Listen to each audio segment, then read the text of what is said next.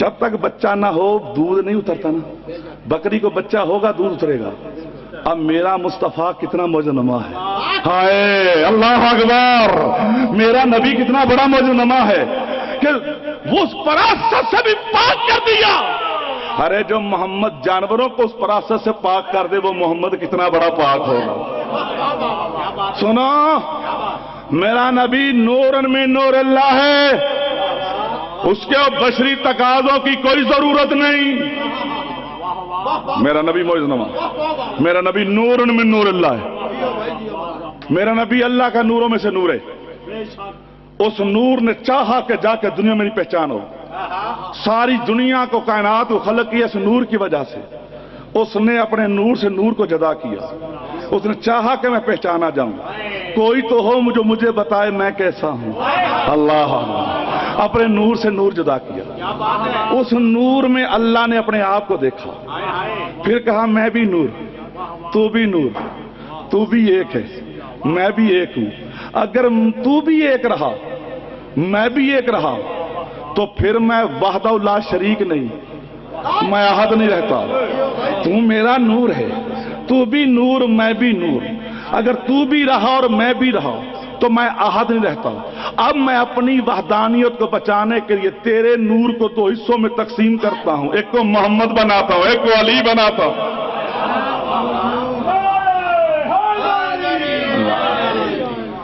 اب نور اصلی نور مالا الاعلیٰ پہ نور ہی رہا۔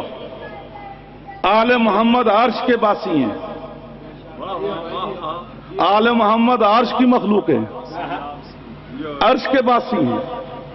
اب آنا تھا انہوں نے زمین پہ، کس لیے؟ اس کی توحید کے لیے، کیونکہ آل محمد وعدہ کر کے ہیں کہ ہمارا کچھ رہے نہ رہے تیری توحید رہے گی۔ اللہ اکبر، آل محمد کے جتنے فضائل ہیں نا، جتنے مصائب ہیں، اس کے لیے کہ ہمارا کچھ رہے نہ رہے تیری توحید کو بچائیں گے۔ اب جیسا دیس ویسا بیس، اب عرش کے باسی نے آنا تھا فرش پہ اور رہنا تھا فرشیوں کے درمیان۔ اب اللہ نے ان فرشیوں کے درمیان بھیجنے کے لیے میرے مصطفیٰ کے نور کو جو غلاف بشری پہنایا، جو لباس بشری پہ بشر نہیں بنایا، غلاف بشری پہنایا، لباس بشری پہنایا۔ وہ جو لباس بشری میرے نبی کو پہنایا گیا وہ کوئی عام لباس بشری نہیں تھا، بلکہ اس بشری لباس کی خاصیت کیا تھی؟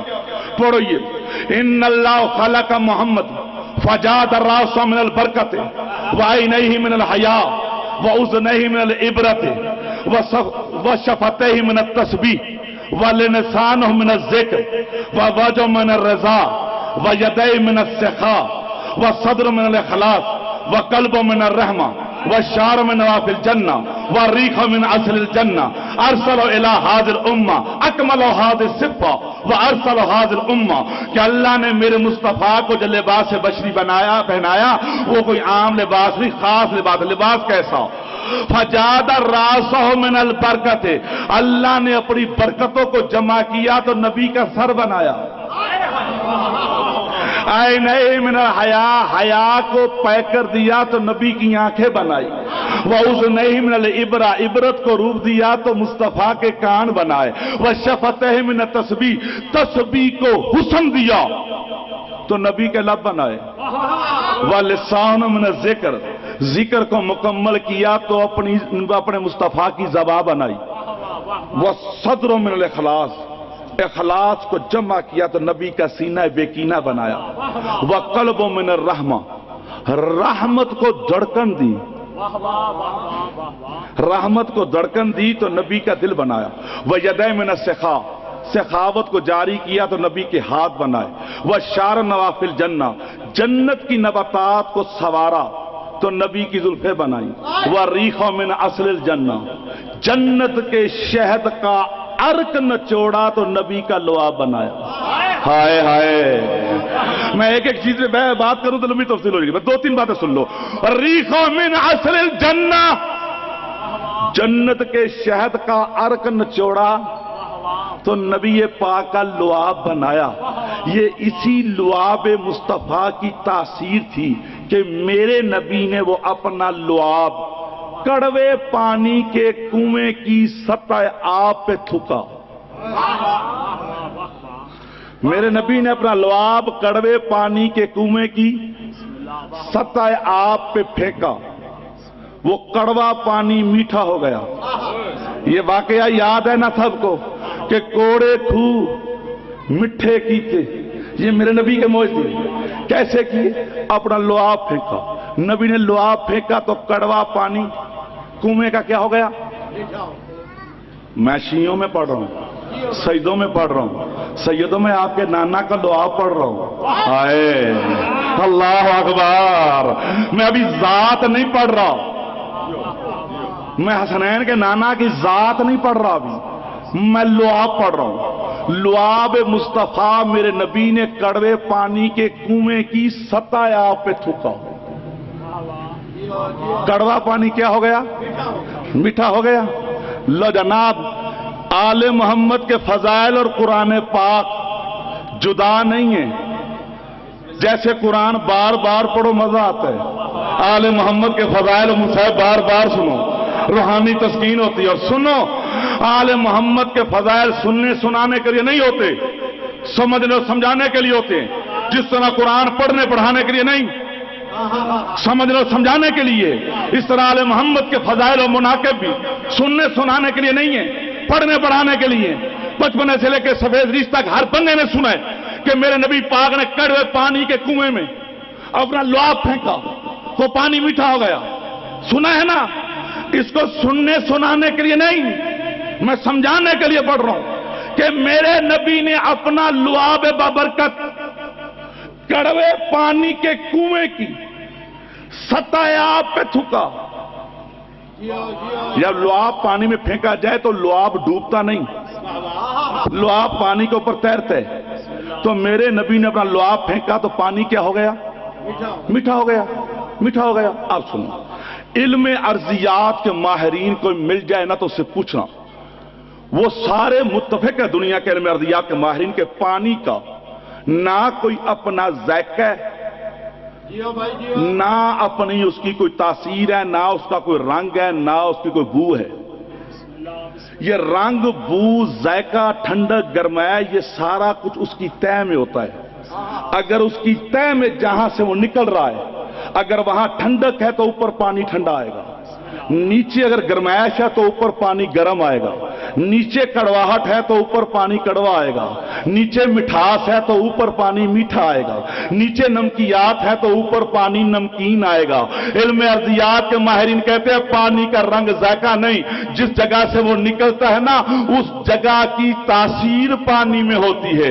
اگر تاثیر میٹھی ہے تو پانی میٹھا ہوگا, اگر تاثیر کڑوی ہے تو پانی کڑوا ہوگا. یعنی پانی کا جو بھی ذائقہ اور رنگ ہے نا وہ اس کی بنیاد میں ہے, جہاں سے وہ نکل رہا ہے. تو میرے نبی نے کڑوے پانی کے کنویں کی تہ میں جا کے نہیں تھوکا.